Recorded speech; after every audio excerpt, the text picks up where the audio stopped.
Hello everybody and welcome back to Stellaris, where we are currently debating whether we're ready to attack the Zaplo Watchers or not.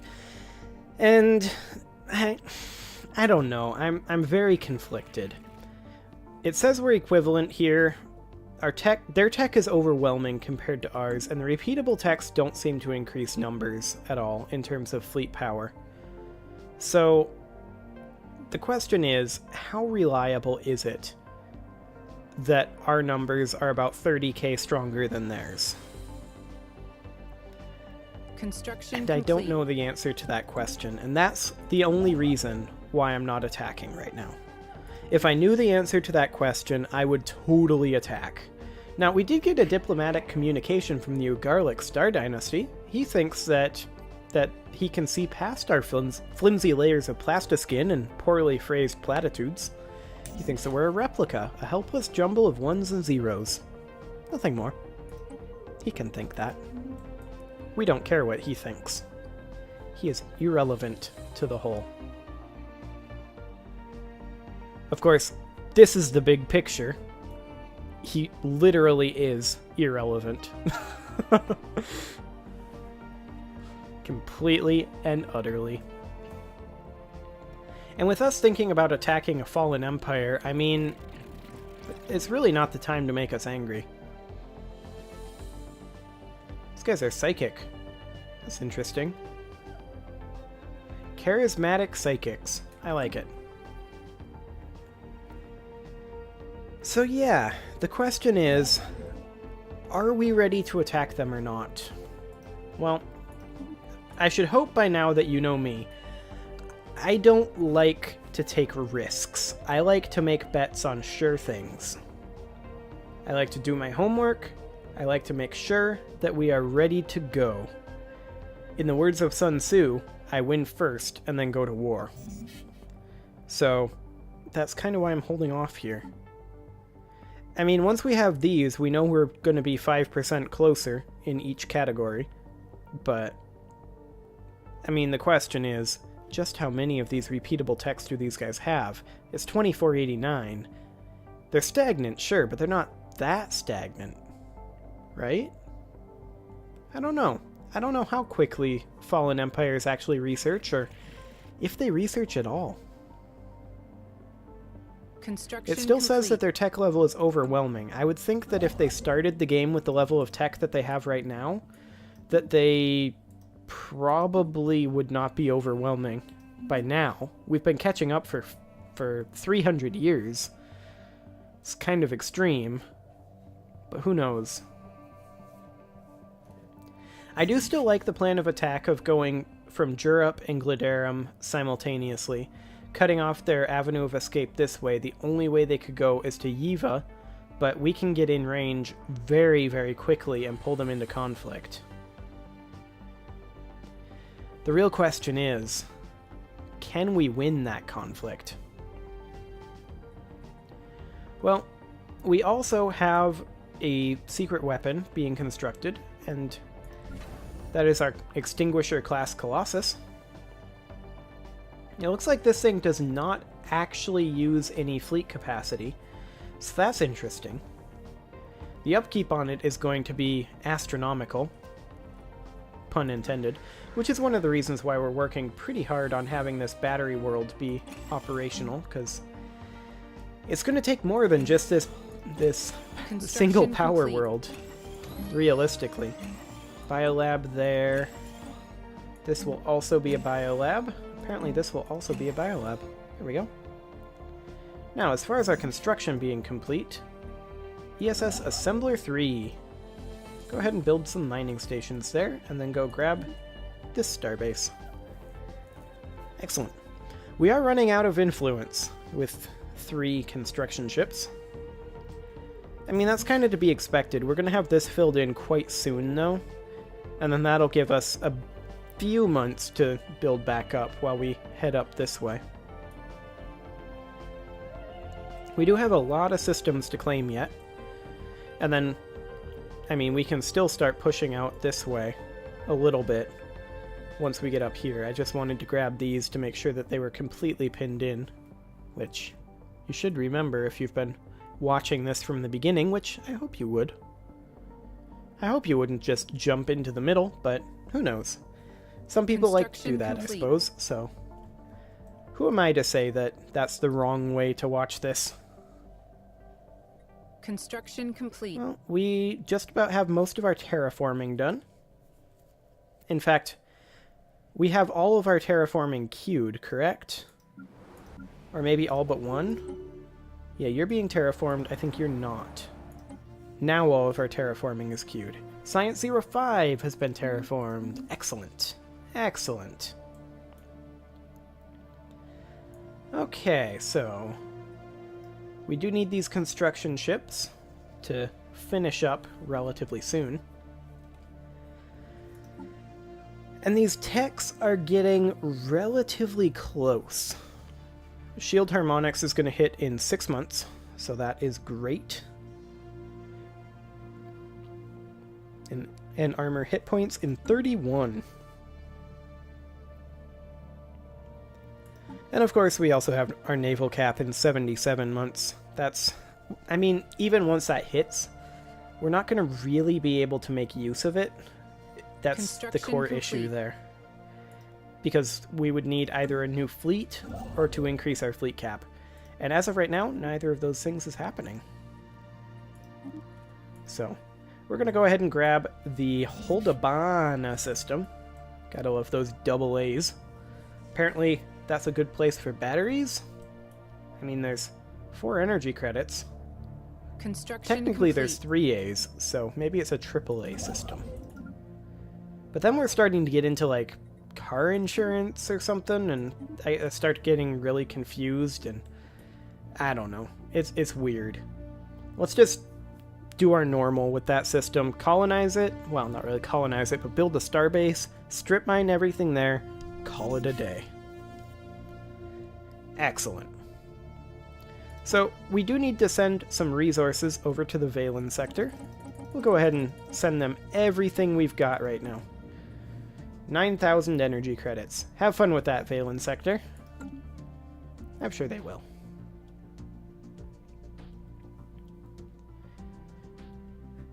How close are we here? Ooh, 1 month. 15 days. Let's do this. We're about to get shield harmonics. You know how I said in the last episode that I wasn't very excited about repeatable text? Or maybe I said that in this episode. Success. I don't know. I have to record 2 of my recording days in a single day today because of shenaniganry, and I can't move things around. So, yeah, I'm kind of getting a little scatterbrained, I think. This is my 2nd day of recording today. Let's go ahead and grab energy weapon energy weapon damage. There we go. Fantastic. And just think, this is my 2nd episode in this recording session. It's gonna get weird. I'm not gonna lie. It's gonna get weird. Science 06 has been terraformed into a machine world. Speaking of weird. Actually, that's not really weird, that's just good. Let's see, you're building a research station, so go ahead and grab the Gaping Maw next. There you go. You are also building things, so we're going to have to wait 2 months before we can queue something up for this guy, due to our declining influence. But that's fine. Well, we're going to have to wait another, 2 months, so we'll just leave him alone for now. He'll be fine. I'm sure he can handle it. Why are you so weak, Castra Station? Uh-huh. You do have a Peacekeeper. You need 8 more defense platforms. There you go. And now you need to build yourself some platforms. Mining stations, research stations, etc. Why are you so weak, Otron Station? No, seriously, why are you so weak?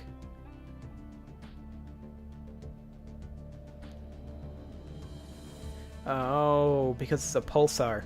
Shield nullification 100%. Gotcha. That explains a lot. Same with 2. Yep, it's a pulsar. And Oxamon, I'm assuming, is because it doesn't have these defense platforms up. Yeah. That actually explains a lot, the environmental hazard there. Yeah, I'm cool with that. I get it. Pulsars, they be outputting tons of radiation, yo. Okay, so let's go ahead and queue up a starbase over here in Kastaba. Kastaba? Kastaba. We'll go ahead and get that done. We're now up over 900 in all of our research types. That's great. Construction complete. What did we just finish? Oh, this is our ESS Subduer. And it is actually taking up 32 fleet size. Okay. Except it isn't. We're still at 420 and both of these are at 210. It says 32 here, but it doesn't seem to actually be taking them up. That's exciting. Okay, so we could attach... Actually, I think I know what it is. It takes up 32 fleet cap, but it doesn't take up 32 naval cap. That's my guess. Who knows if it's right or not. But let's stick you in Tuayama for now. Oh, that's new. This estimated arrival date? That's really neat. I like that a lot. Why is that going to take you so long? How slow are you? Construction complete. You're not that slow. Uh-huh. I guess it's accurate. Okay.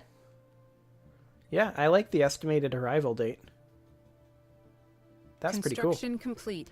Okay, this Assembler 5 over here needs to build a science station here. And then go ahead and grab Engitinar. That'll be the next goal for you. Fantastic. Construction complete. And the ESS Fabricator 2. Ooh boy, you're going to be chilling for a bit. But go ahead and go into Fargus. Fargus is where you need to be. Excellent. So yeah, it doesn't seem to have increased our actual military power substantially. Construction complete. Not even a 5% increase. At least I don't think it was. We need to build mining and research stations here. There we go. What is this? Subject integration begun. Regime of Durvanus has integrated the Galactic Visari hierarchy. Okay, that's just these little guys. That's kind of irrelevant to us. What is relevant is we want to fill this in because my OCD is flaring up. Also, I want to get this guy working because my OCD is flaring up. But we can't for another month and a half. Oh no. Oh, whatever will I do? I guess I'm just gonna wait here for a full another month. There's nothing else to be done. I have to do this. This construction ship must work. Or it must be destroyed. But it can work now.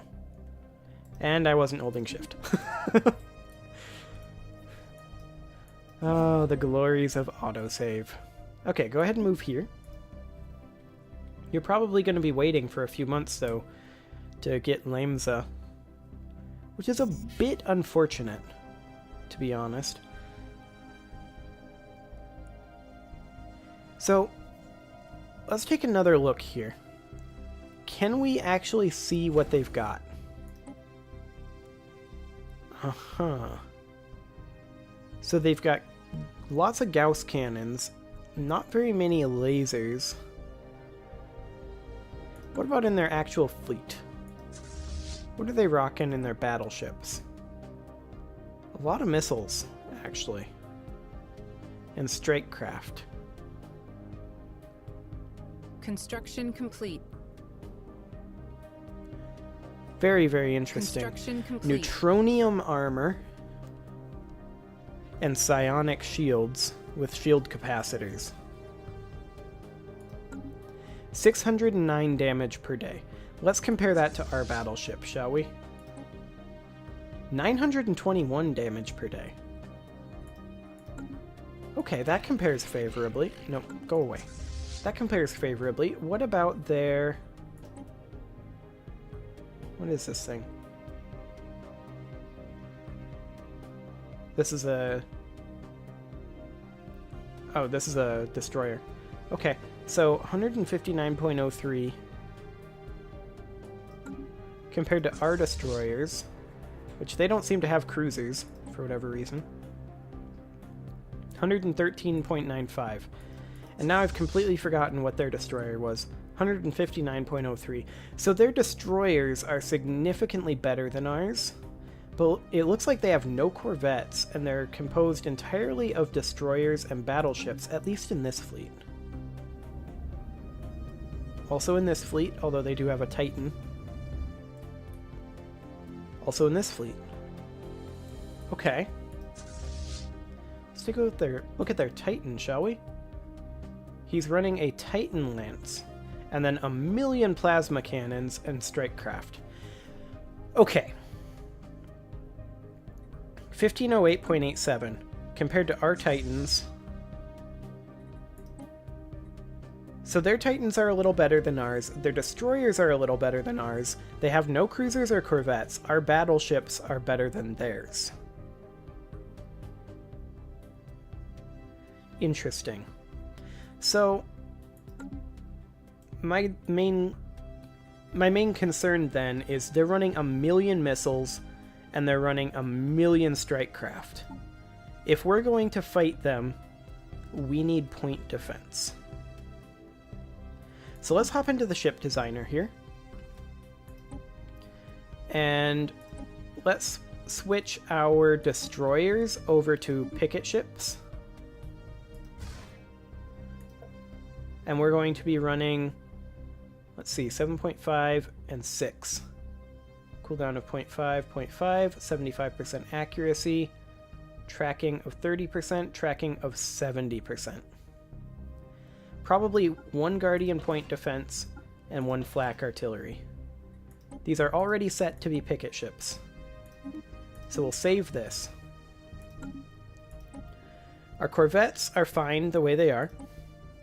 Our cruisers do run a missile bow. Now, we could switch over to a hangar core. I don't really want to, though. I think with our destroyers being picket ships, that's good. This being all artillery, I think, is good as well. We could make our corvettes be a picket ship, however, and I like that idea against these guys. We'll use flak artillery for the better tracking. And then we're going to put on, let's see, 7.57 versus 6.82. So we're going to put on the Stormfire autocannon, and we're going to put on probably a gamma laser. Yeah. And then we're definitely going to be running afterburners on these things. Wait, we're already at 90% evasion. Can we not go above 90% evasion? Evasion plus 10%. Yeah, I think it's capped at 90%. So, in that case, we actually probably want to run shield capacitors, right? And then, like, 2 units of hyper shields and 1 of dragon scale armor. Like that. So that would be our corvettes and our destroyers specialized into dealing with them. And then we would just need heavy shield penetration to get through their psionic shields, which our lasers don't do, but our Gauss cannons do. Our missiles also have 100% shield penetration. And our battleships are not great against shields. Maybe we should be running giga cannons. rather than tachyon lances against these guys. So we'll go ahead and do that. And then as far as our Titan goes, we don't have any choice. We have to use the Perdition Beam. Other than that, I think maybe we leave this the same. I think this is fine. Okay. So let's go ahead and upgrade our fleets. There we go. So we are now set up specifically to counter these guys. And with that being the case, I do feel a bit better about this. You can't actually do that yet, but you can build. That's fine. Go ahead and do that. Science Division reports a new Hey! breakthrough. Matter compression. Armor hit points plus 5%. I like it. Now we could get the World Cracker. We don't really need it, but we might want it later on. And it's a rare tech. So let's go ahead and grab it. Just to be on the safe side. I don't know when we'd want to actually destroy planets, but who knows. So, with us being shifted over into point refitted. defense, now that did lower our Construction military complete. power slightly, but I think that's fine. Oh hey, these guys want us to give them energy or minerals. No. Go away. You don't want to mess with us. Just throwing that out there. Okay, we are currently making 310 energy credits per month. Let's move into Glendarum and move specifically here. And then our other fleet, let's move into Jurup, specifically here. We're probably not going to declare on them this episode, but I want to get into position.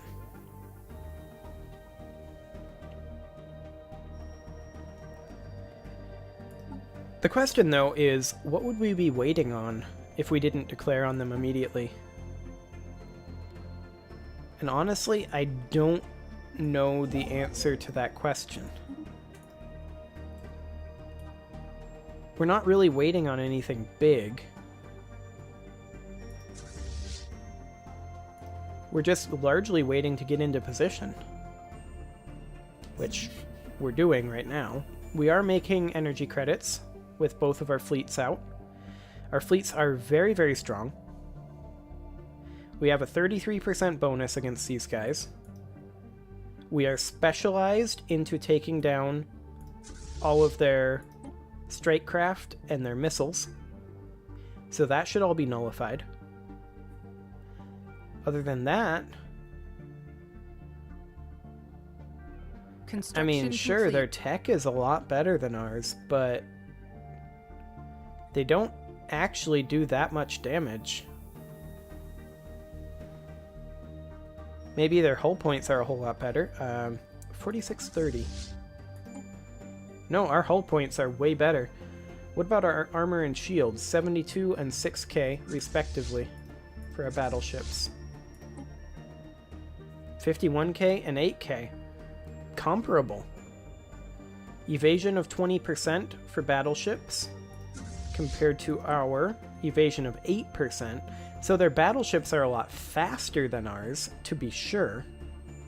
But we deal more damage, we have comparable survivability in terms of armor and shields, and our hull points are almost double theirs. Plus, we have all of our corvettes and destroyers spec'd specifically into getting rid of their missiles and strike craft. I'm feeling relatively good about this. Now we do need to get this guy on up here. Go ahead and build a starbase there. And this guy on up here, he's going to be waiting to build a starbase. So yeah, I think we're just waiting for this fleet to get into position, and then we're basically ready. Our economy so outclasses them, and our supply line won't be super long. The main issue, of course, is if we lose this battle, we have nothing surrounding them. But I feel like we shouldn't lose the battle either. Our military power is better than theirs. Our ships are at least comparable, if not in some ways better. And we have that 33% bonus as well. Construction complete. Go ahead and build these. So yeah, I think we're ready. However, I am going to go ahead and put a cut in here, and we will be declaring more next episode. See you all then.